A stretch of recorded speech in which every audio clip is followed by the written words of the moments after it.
Bonjour à tous, je suis Nicolas Collin et je suis le cofondateur avec Laetitia Vito d'un nouveau média qu'on a appelé Nouveau Départ et que Laetitia et moi on a conçu comme le journal de la crise et de la transition. La crise, c'est cette crise profonde économique et sociétale dans laquelle nous a plongé la pandémie de Covid-19 et la transition, c'est cette transition numérique qui est à l'œuvre depuis longtemps mais qui va être considérablement accélérée par le choc que représente cette pandémie précisément.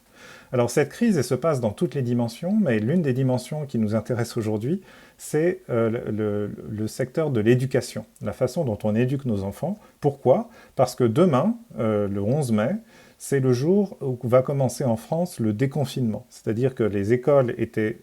quasiment toutes fermées depuis 2 mois, et demain, c'est le jour où certains enfants, suivant leur localisation géographique, suivant leur niveau d'études, vont commencer à retourner à l'école après une période qui va évidemment laisser énormément de marques et qui va profondément transformer la façon dont les uns et les autres, les parents, les enfants eux-mêmes et les enseignants perçoivent le système scolaire. Alors ce sujet, c'est un sujet que j'ai traité il y a quelques semaines dans le cadre d'un grand angle. Alors les grands angles, c'est sur Nouveau Départ, c'est des émissions d'un format plus long, disponibles à la fois en vidéo et en podcast pour tous les gens qui s'abonnent à Nouveau Départ, et dans laquelle j'ai discuté la question de l'éducation à domicile. L'éducation à domicile, c'est quelque chose que vous connaissez tous, parce que soit vous connaissez des gens qui la pratiquent depuis longtemps, soit vous avez vu des films, soit vous avez lu des livres sur la question. Mais l'éducation à domicile, jusqu'ici, c'était un phénomène qui était resté relativement marginal dans la société. Marginal parce que c'était pratiqué par des familles qui optaient pour l'éducation à domicile par rejet du système scolaire, par insatisfaction vis-à-vis du service rendu par le système scolaire,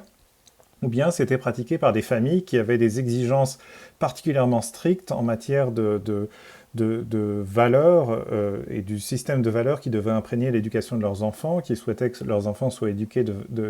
suivant les préceptes d'une religion, ou leurs enfants soient éduqués en phase avec certaines valeurs politiques. Et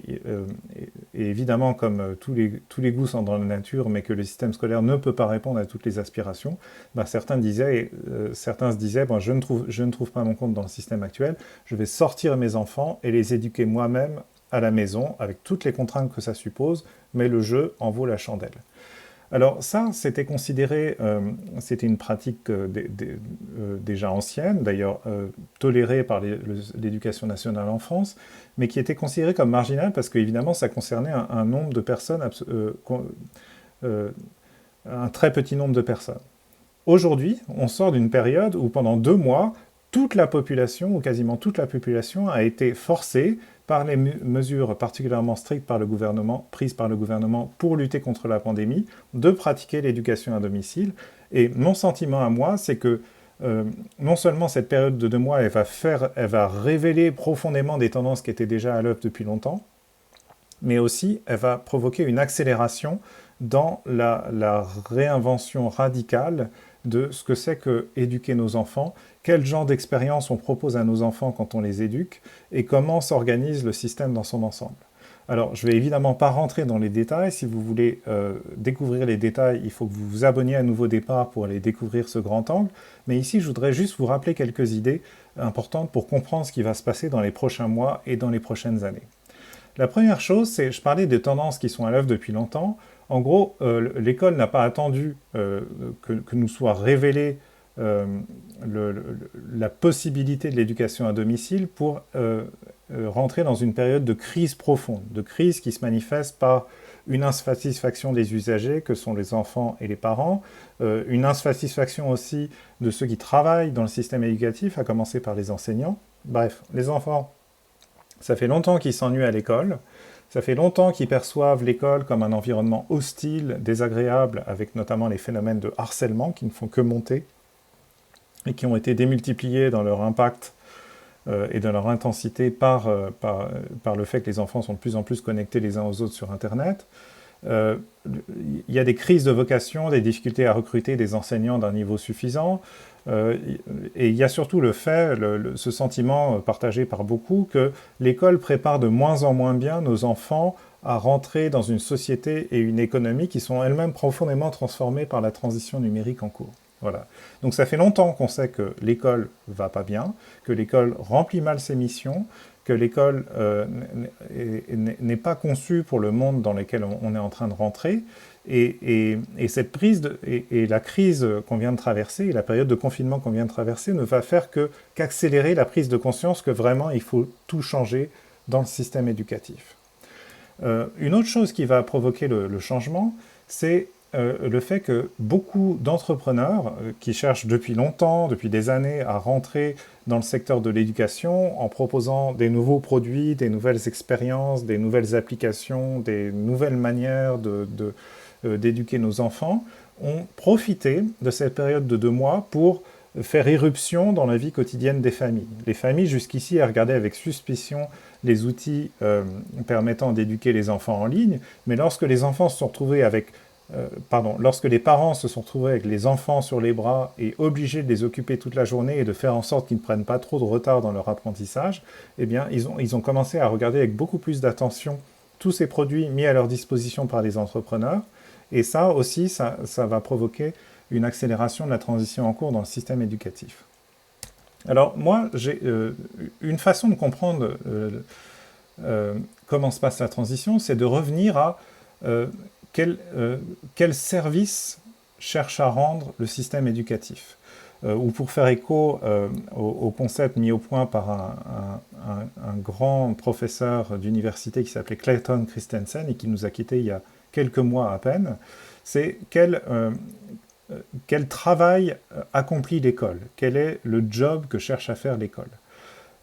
On a tendance à se concentrer, quand on cherche à réfléchir à ça, sur la dimension la plus noble de la mission éducative, qui est la transmission d'un savoir, que vous voyez apparaître ici sur le schéma. Mais la transmission de savoir, comme vous le suggère ce schéma, ce n'est qu'une composante parmi d'autres d'un agrégat qui ensemble constitue, d'un agrégat de plusieurs composants qui ensemble constituent l'expérience du système scolaire. L'école est remplie en réalité pas seulement une mission qui est la transmission de savoir, elle remplit 4 missions qui sont plus ou moins nobles, plus ou moins identifiées et qui, mises ensemble, constituent notre vision du système scolaire.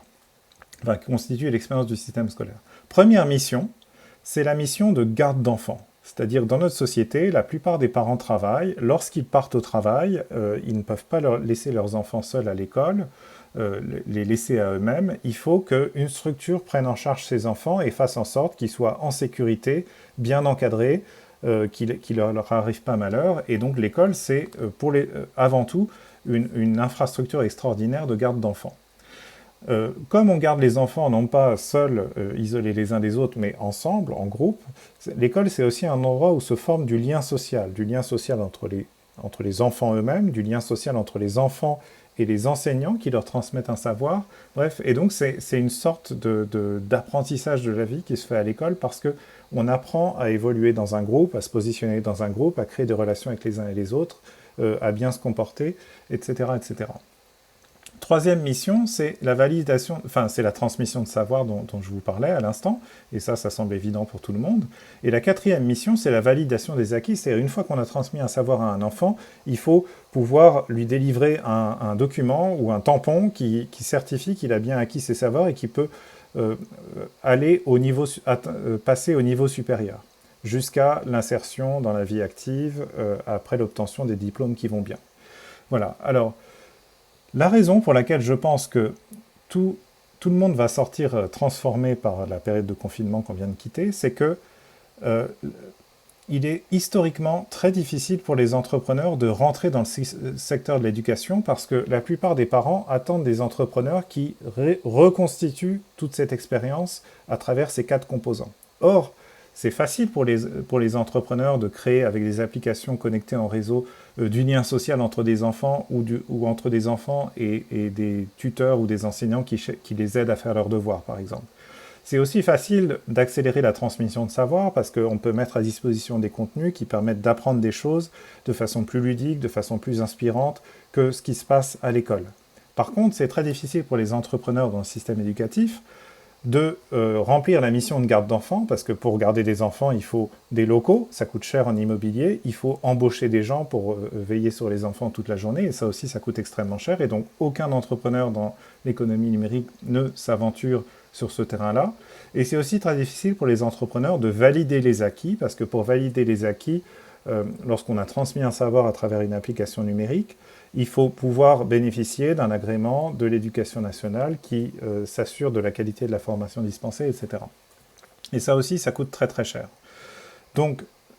jusqu'ici, les entrepreneurs n'arrivent pas à rentrer dans le secteur de l'éducation de façon décisive parce qu'ils savent faire des choses en transmission de savoir, ils savent faire des choses en création de liens sociaux, mais ils sont incapables de remplir les besoins des familles en termes de garde d'enfants et de validation des acquis. Mais qu'est-ce qui s'est passé pendant cette période de confinement? Et c'est ça qui va provoquer la transformation des uns et des autres, et notamment la transformation des esprits et de la perception de tout ça, c'est que la garde d'enfants n'a plus été assurée pendant 2 mois,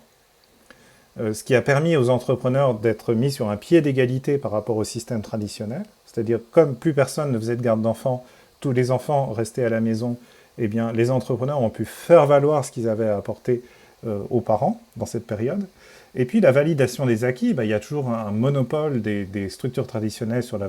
la validation des acquis, évidemment, mais en même temps, on voit très bien que dans une année scolaire où les enfants auront manqué l'école pendant plusieurs semaines, voire plusieurs mois, la validation des acquis aura beaucoup moins de valeur que ce qu'elle avait dans le passé. Voilà, donc c'est mon message aujourd'hui. On sort de cette période de confinement, on va renvoyer progressivement nos enfants à l'école, mais ayez bien en tête qu'il nous faut collectivement tirer les leçons de cette période de confinement, du fait qu'on a tous eu nos enfants à l'école pendant une période de 2 mois, qu'on a tous été amenés à se pencher sur qu'est-ce que ça veut dire éduquer un enfant, quel genre de ressources permettent de faire ça dans des meilleures conditions, à quoi on les prépare dans la vie, en étant complètement affranchi des contraintes particulières que sont la garde d'enfants et la validation des acquis. Voilà. Donc on rentre dans une période où la garde d'enfants, la validation des acquis vont redevenir importantes, parce que les enfants vont retourner à l'école, vont réintégrer le système scolaire traditionnel. Mais moi, mon pari, c'est que tout le monde va en sortir transformé, les enfants seront transformés par cette période de confinement, les parents auront réalisé ce que c'est que d'éduquer leurs enfants, ce que c'est que de se tourner vers des applications nouvelles, des ressources nouvelles, ce que c'est à quel point la mission d'éduquer est elle-même difficile. Les enseignants prendront conscience qu'ils sont en train qui rentrent en concurrence avec des propositions de valeur qui sont beaucoup plus séduisantes et qui sont mises sur le marché par les entrepreneurs dans l'économie numérique. Voilà, et espérons-le, le système de l'éducation nationale dans son ensemble va s'organiser pour tirer les leçons de tout ça, mettre à niveau la réglementation, réorganiser le système d'abord à la marge, puis au cœur, et espérons-le, on sortira de cette période de confinement, non pas pour retourner à l'état antérieur des choses, mais pour faire un bond en avant, tous ensemble, et profiter de cette transition qui s'accélère pour apprendre à mieux éduquer nos enfants et mieux les préparer pour le monde qui s'annonce. Voilà. Merci beaucoup de m'avoir écouté. Abonnez-vous à Nouveau Départ si vous voulez entendre les détails de ce que j'ai partagé pendant cette conférence Grand Angle il y a quelques semaines. Contribuez par vos commentaires en suggérant notamment quel sujet vous aimeriez que Laetitia ou moi on creuse dans les semaines qui viennent. Voilà, et on espère vous retrouver très bientôt sur Nouveau Départ. Merci.